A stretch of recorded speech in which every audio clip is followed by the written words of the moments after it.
कहानी का चस्का में आज मैं लेकर आई हूँ तेनालीराम की कहानी उबासी की सजा। एक दिन तेनालीराम को रानी तिरुमाला ने संदेश भिजवाया कि वह बड़ी मुश्किल में है और उनसे मिलना चाहती है। रानी का संदेश पाकर तेनालीराम तुरंत रानी से मिलने पहुँच गए। तेनालीराम ने कहा, रानी जी, आपने इस सेवक को कैसे याद किया? इस पर रानी तिरुमाला ने कहा, तेनालीराम, हम एक बड़ी मुश्किल में फंस गए हैं। तेनालीराम ने कहा, आप किसी भी तरह की चिंता बिल्कुल ना करें और मुझे बताएं कि आखिर बात क्या है। तेनालीराम की बातें सुनकर रानी की आंखें भर आई। उन्होंने कहा, दरअसल महाराज हमसे बहुत नाराज़ है। तेनालीराम ने कहा, लेकिन क्यों?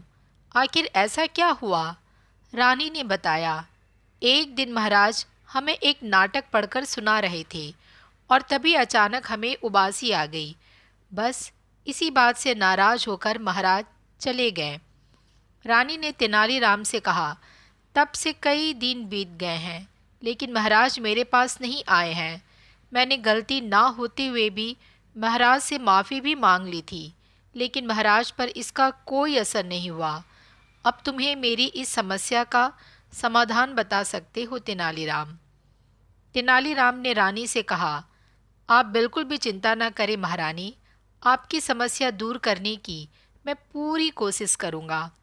महारानी को समझा बुझाकर तेनालीराम दरबार जा पहुँचे। महाराज कृष्णदेव राय राज्य में चावल की खेती को लेकर मंत्रियों के साथ चर्चा कर रहे थे। महाराज मंत्रियों से कह रहे थे, हमारे लिए राज्य में चावल की उपज बढ़ाना आवश्यक है। हमने बहुत प्रयास किए, हमारी कोशिशों से स्थिति में सुधार तो हुआ है लेकिन समस्या पूरी तरह खत्म नहीं हुई है। तभी अचानक तेनालीराम ने चावल के बीजों में से एक एक बीज उठाकर कहा, महाराज, अगर इस किस्म का बीज बोया जाए तो इस साल उपज कई गुना बढ़ सकती है। महाराज ने पूछा, क्या ये बीज इसी खाद के जरिए उपजाया जा सकता है? इस पर तेनालीराम ने कहा, हाँ महाराज, इस बीज को बोने के लिए और कुछ करने की ज़रूरत नहीं है।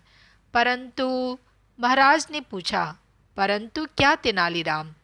तेनालीराम ने जवाब दिया, शर्त यह है कि इस बीज को बोने, सींचने और काटने वाला व्यक्ति ऐसा होना चाहिए जिसे जीवन में कभी उबासी ना आई हो और ना ही कभी उसे उबासी आए। यह बात सुनकर महाराज ने भड़कते हुए कहा, तेनालीराम, तुम्हारे जैसा मूर्ख व्यक्ति मैंने आज तक नहीं देखा। महाराज ने बिगड़ते हुए कहा, क्या संसार में ऐसा कोई होगा जिसे कभी उबासी ना आई हो? तेनालीराम ने कहा, ओह, मुझे माफ़ करें महाराज, मुझे नहीं पता था कि उबासी सबको आती है। मैं ही नहीं, महारानी जी भी यही समझती है कि उबासी आना बहुत बड़ा अपराध है। मैं अभी जाकर महारानी जी को भी यह बात बताता हूँ। तेनालीराम की बात सुनकर पूरी बात महाराज की समझ में आ गई। वे समझ गए कि तेनालीराम ने यह बात उन्हें सही रास्ता दिखाने के लिए कही थी। उन्होंने कहा, मैं खुद जाकर यह बात महारानी को बता दूंगा। इसके बाद महाराज तुरंत महल जाकर रानी से मिले और उनके साथ सभी शिकायतों को दूर कर दिया। इस कहानी से हमें यह सीख मिलती है कि किसी को बिना गलती के सज़ा नहीं देनी चाहिए। फिर मिलूंगी आपसे एक नई कहानी के साथ। ऐसी ही और कहानी सुनने के लिए इस चैनल को सब्सक्राइब करना ना भूलें। अपना मैसेज ज़रूर लिखें। फिर मिलेंगे, तब तक के लिए बाय बाय।